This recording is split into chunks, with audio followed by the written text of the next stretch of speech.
Africa में चीनी loans के साथ क्या हो रहा है? क्या चीन ने युगांडा में हवाई अड्डे को जब्त कर लिया?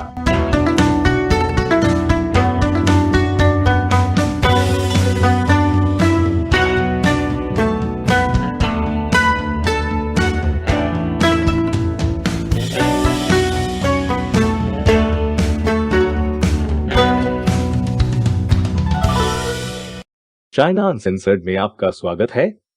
मैं क्रिस चैपल हूं। बेल्ट एंड रोड इनिशिएटिव दुनिया भर में बुनियादी ढांचा परियोजनाओं के निर्माण की चीन की योजना है और दुनिया को भयानक एयरवॉर्म से संक्रमित करते हैं।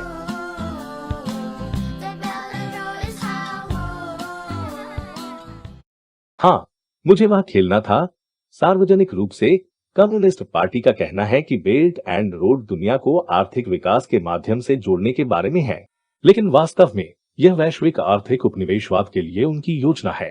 दुनिया भर में गरीब विकासशील देशों के पास जाओ और उन्हें भारी ऋण दें जो वे वापस नहीं कर सकते।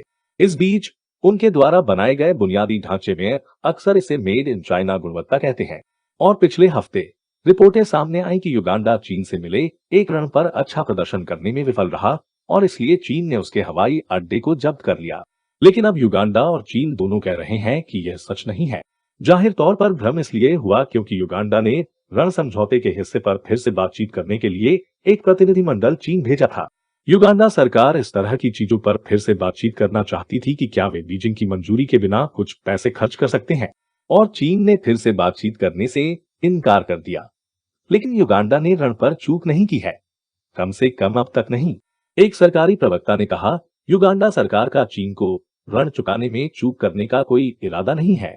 खैर, कोई भी ऋण पर चूक करने की योजना नहीं बना रहा है। लेकिन ऐसा होता है तो हवाई अड्डे का क्या होगा यदि युगांडा चीन को वापस भुगतान नहीं कर सकता है? इसका जवाब देने वाला कोई नजर नहीं आ रहा है। युगांडा में चीनी दूतावास ने एक बयान जारी कर कहा, ऋण था बिना किसी छिपी शर्तों या राजनीतिक शर्तों के बिना समान स्तर पर बातचीत और बातचीत के माध्यम से स्वेच्छा से हस्ताक्षर किए गए। क्या आप हवाई अड्डे का नियंत्रण जब्त कर लेंगे? प्रश्न के लिए एक अति संदिग्ध प्रतिक्रिया कौन सी है? ऋण स्वेच्छा से हस्ताक्षरित किया गया था, ठीक है। युगांडा पर वर्तमान में चीन का 1.6 बिलियन डॉलर का ऋण बकाया है, जो युगांडा की कुल जीडीपी का लगभग 4% है। तो अगर युगांडा डिफॉल्ट करता है तो क्या चीन हवाई अड्डे को जब्त कर सकता है? शायद हो सकता है। संदर्भ के लिए, एक दशक पहले चीन ने श्रीलंका को एक विशाल शिपिंग पोर्ट बनाने में मदद की, लेकिन 2017 तक श्रीलंका अपने विदेशी ऋण पर ब्याज का भुगतान करने के लिए संघर्ष कर रहा था और बंदरगाह अर्थव्यवस्था के लिए उतना नहीं कर रहा था जितना उन्हें उम्मीद थी।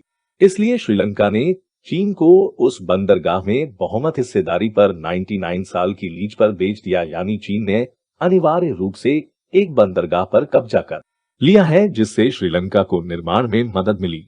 अब आप तर्क दे सकते हैं कि तकनीकी रूप से चीन ने बंदरगाह को अधिग्रहण नहीं किया, उनके पास सिर्फ बहुमत का हिस्सा है और इसे चला रहे हैं। इसलिए यदि युगांडा अपने ऋण को चुकाने के लिए संघर्ष कर रहा है तो मुझे नहीं लगता कि हम चीन को उनके हवाई अड्डे पर अधिग्रहण करते हुए देखेंगे।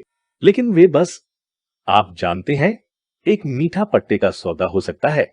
मेरा मानना है कि शी जिनपिंग इसे ही जीत जीत आपसी सहयोग कहते हैं। अब चीन के साथ स्केची सौदों के इस इतिहास के बावजूद 2 और अफ्रीकी देश बेल्ट एंड रोड इनिशिएटिव में शामिल हो रहे हैं, जिसमें एरिट्रिया भी शामिल है। चीन के अपने दिल के बाद क्रूर तानाशाही। फिर भी अफ्रीका में चीनी विरोधी भावना बढ़ सकती है। एक और प्यारी तानाशाही सहित कांगो लोकतांत्रिक गणराज्य चीन वहां खनन कार्यों में काफी सक्रिय रहा है। सस्ते बाल श्रम और दूसरी तरफ देखने वाली सरकार से बेहतर कुछ नहीं है, जैसा कि मैं सही कह रहा हूं। पिछले महीने वहां 5 चीनी नागरिकों का अपहरण किया गया था। बहुत कम विवरण दिया गया था।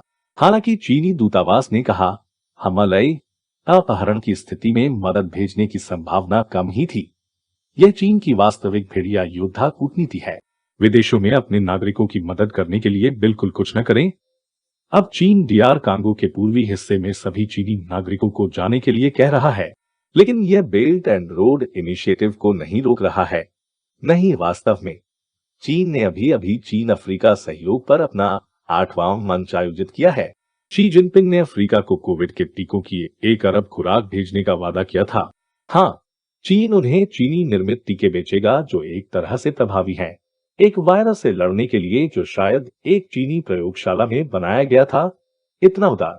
इस बीच शी जिनपिंग ने अफ्रीकी देशों के साथ चीन के संबंधों को समानता की साझेदारी तक कहा। संभवतः एक साझेदारी जहां सभी देश समान हैं, लेकिन कुछ देश दूसरों की तुलना में अधिक समान हैं। और अब मेरे लिए आपके एक प्रश्न का उत्तर देने का समय आ गया है। एक प्रशंसक जो चीन को बिना सेंसर किए पेट्रो या लोकल्स का समर्थन करता है। पैट्रियन पर कर्स्टन रेस पूछता है, चीन ताइवान के हवाई क्षेत्र का उल्लंघन करने पर सीमाओं को लगातार आगे बढ़ाता हुआ प्रतीत होता है। किस बिंदु पर दुनिया विशेष रूप से नाटो प्रतिशोध स्वीकार करेगी, या ताइवान पर यह धीमा लेकिन स्थिर आक्रमण आज के ध्यान अवधि के लिए अचानक पर्याप्त नहीं होगा? महान सवाल। कर्स्टन, चीन तकनीकी रूप से ताइवान के हवाई क्षेत्र में प्रवेश नहीं कर पाया है, जैसा कि सीधे देश के हवाई क्षेत्र में होता है, लेकिन यह धीरे धीरे ताइवान के वायु रक्षा पहचान क्षेत्र में आगे बढ़ रहा है, जिसे उन्होंने पार करने के लिए उपयोग नहीं किया। जब ऐसा होता है, ताइवान की वायुसेना अपने विमानों को खंगालती है और चीनी विमानों को जाने के लिए कहती है, और अब तक उनके पास है। लेकिन अगर ताइवान एक विमान को मार गिराता है, तो युद्ध शुरू करने के लिए यह ताइवान की गलती है। कम से कम कम्युनिस्ट पार्टी तो यही उम्मीद करती है। लेकिन अगर ताइवान सिर्फ चीनी विमानों को अतिक्रमण करने देता है, तो पार्टी धीरे धीरे ताइवान पर दावा करने में सक्षम हो जाएगी। कम्युनिस्ट पार्टी भी यही उम्मीद करती है। लेकिन धीमे और स्थिर आक्रमण की प्रतीक्षा करने के बजाय नाटो देश बहुत कुछ कर सकते हैं। हर बार की तरह जब भी चीन ताइवान के वायु रक्षा पहचान क्षेत्र का अतिक्रमण करता है, देशों को पीछे हटना चाहिए, लेकिन गैर युद्ध तरीके से, जैसे ताइवान में अतिरिक्त सैनिकों को तैनात करना या ताइवान की यात्रा के लिए उच्च स्तरीय अधिकारियों को भेजना। चीनी शासन को संकेत मिलेगा। और यदि नहीं, तो बड़ी गैर युद्ध रणनीतियां भी हैं, जैसे ताइवान के साथ संयुक्त सैन्य अभ्यास करना। सवाल यह है कि क्या नाटो देश वास्तव में पीछे हटेंगे? आपके प्रश्न के लिए धन्यवाद, कर्स्टन। और देखने के लिए आप सभी का धन्यवाद। कर्स्टन की तरह बने और सब्सक्रिप्शन प्लेटफॉर्म लोकल्स या क्राउड फंडिंग प्लेटफॉर्म पैट्रियन पर हमारे काम का समर्थन करें। हम इस शो को जारी रखने के लिए मुख्य रूप से दर्शकों के समर्थन पर निर्भर हैं। एक बार फिर मैं क्रिस चैपल हूँ। चीन को बिना सेंसर किए देखने के लिए धन्यवाद।